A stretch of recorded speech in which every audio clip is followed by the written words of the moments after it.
This video is going to show you how to install Denford software and license it. In this example, I'm going to be installing VR Turining version 5, which I've downloaded from Denford's website.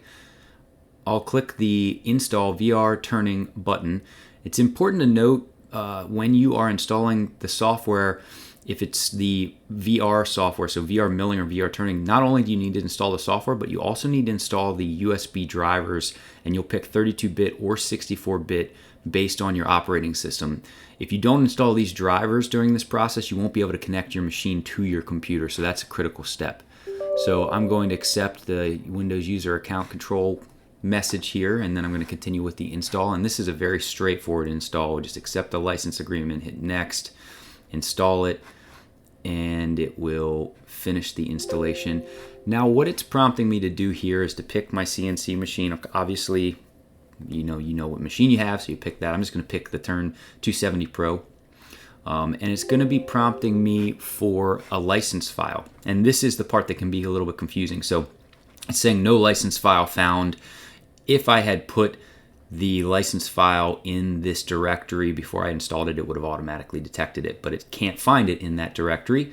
So I'm going to, it's saying insert license media and try again. This is a little bit confusing because back in years ago, they would actually provide a floppy disk or a USB drive with the license file on it. Now it just generally gets sent electronically. So we're not inserting anything. We're just going to browse to where it is. So I'm going to hit yes here anyway.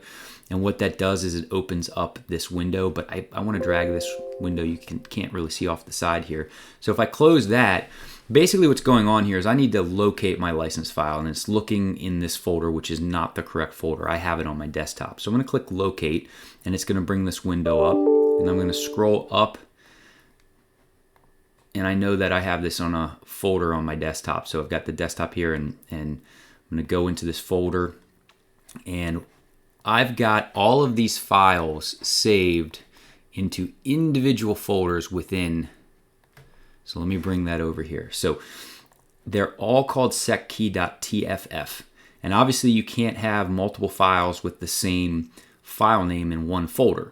So the best thing to do here is not rename this file to QuickCam Pro security key. You want to keep it as seckey.tff because it is looking for that. It won't let you import it if it's not called that. So the solution is, if you have multiple pieces of software, put them all in their own folder. That way you know what they are. So I'm going to go here, VR Turning, and I'm going to, well, I'm actually not going to do that. I'm going to do that here, VR Turning, and I'm going to hit OK. And if it's the correct license file, you'll see it show up here, and I would click install at that point. If I don't have the correct, so say I use QuickCam Pro, it's going to prompt me and say, well, that's not the right file. So we'll hit yes, try again, and say, right, it should have been VR Turning because that's what I'm installing. Hit OK. Now I need to click the install button. It successfully installed the file. We hit OK. We would install these drivers at that point, and I can exit, and that is a complete installation. You should be able to open your software at this point and use it.